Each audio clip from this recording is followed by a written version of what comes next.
Salut les amis de YouTube. Oh toi me fais pas chier, c'est pas le moment pâle dès le début de la vidéo. Ouais, ça commence bien, la vidéo n'a même pas commencé que... Enfin bref, si tu es ici pour voir quel est le putain de rapport entre des talkie-walkie et des pirates, eh bien aujourd'hui nous allons voir 5 faits de films sur Pirates des Caraïbes, le secret du coffre maudit, ou comme j'aime l'appeler, le retour des abdos d'Orlando Bloom où on va pouvoir encore baver dessus. Enfin, moi perso, on me montre Johnny Depp, il dort pas dans la baignoire. Je t'aime Johnny, putain. Enfin bref, la saga Pirates des Caraïbes a eu un grand impact dans la culture populaire. Pas comme Dragon Ball Evolution. Bon bref, on se fait chier comme si on était un enterrement, et dommage que c'est pas celui de Kewpie. Alors on va passer à l'intro. Et vite. Vite.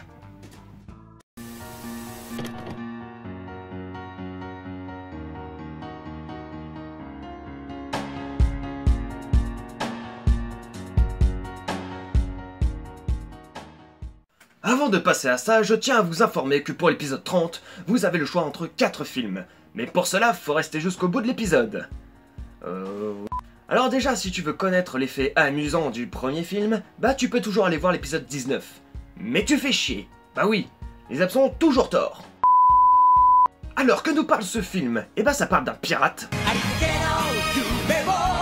Mais non putain, pas lui.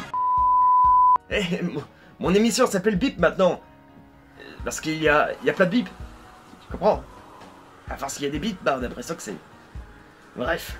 C'est l'histoire de Jack Sparrow, qui est confronté subitement à son passé. 13 ans auparavant, Jack signait un pacte avec Davy Ante Jones, le maître des 7 mers dont l'esprit maléfique n'a d'égal que son apparence tentaculaire. En échange de son âme, ce dernier lui promettait le commandement du mythique Black Pearl.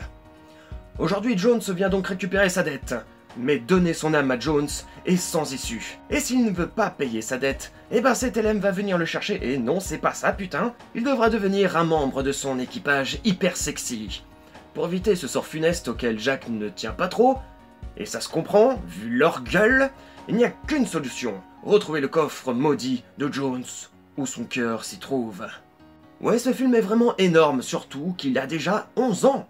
Bon, maintenant que tout ça c'est vu, les ermites, on va voir maintenant 5 putains de faits sur ce film. Numéro 1, un long tournage. Le tournage de Pirates des Caraïbes, les abdos d'Orlando Bloom, a été tourné coup sur coup avec le dernier opus de la trilogie de Gore fucking Verbinski, Pirates des Caraïbes 3. Les acteurs ont ainsi tourné 2 films en un, répondant ainsi à une logique économique de la part des studios, afin de tirer pleinement parti des lieux du tournage, des décors et de la disponibilité des stars. Et c'est ça qu'on appelle la rentabilité, putain. Numéro 2. Fait historique. Seul élément historique inséré dans le scénario de Ted Elliott et Terry Rossio, la Compagnie anglaise des Indes orientales était l'une des plus grandes puissances économiques et politiques de l'époque. Pas comme la France! Cette dernière était utilisée comme outil de domination impérialiste économique et politique de 1600 à sa dissolution en 1858. En plus d'avoir la mainmise sur l'Inde, ses comptoirs s'étendaient jusqu'aux confins du Golfe Persique, de l'Asie du Sud-Est et de l'Asie orientale. La compagnie était réputée pour ses activités incroyablement avides et inhumaines. Cette réalité est ici utilisée comme tremplin pour l'humour et la fantaisie représentée dans le film. Et c'est beau. Numéro 3. Les costumes. C'est la costumière Penny Ross qui s'est occupée de créer les différents looks vestimentaires, que ce soit ceux des stars ou des figurants. Elle n'a rien laissé au hasard, la bougresse. Plus de 8000 putains de costumes ont été ainsi assemblés pour les 2 opus de Pirates des Caraïbes. Numéro 4. Le père de Jack.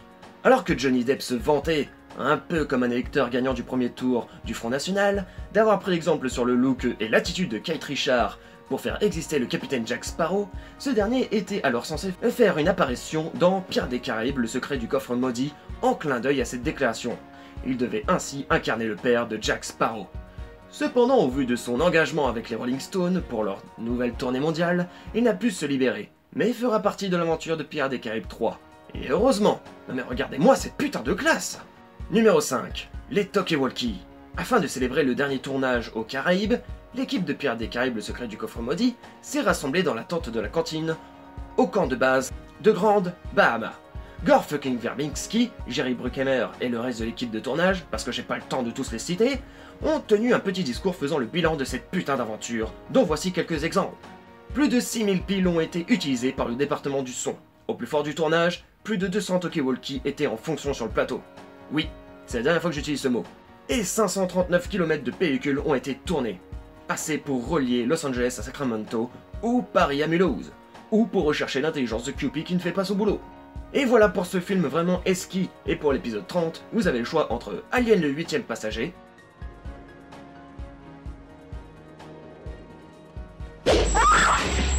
Star Wars la menace fantôme,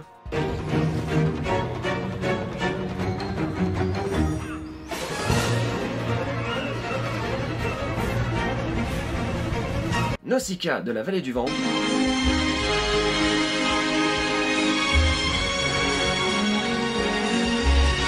et la reine. Oh putain des neiges, j'y crois pas que je la mets.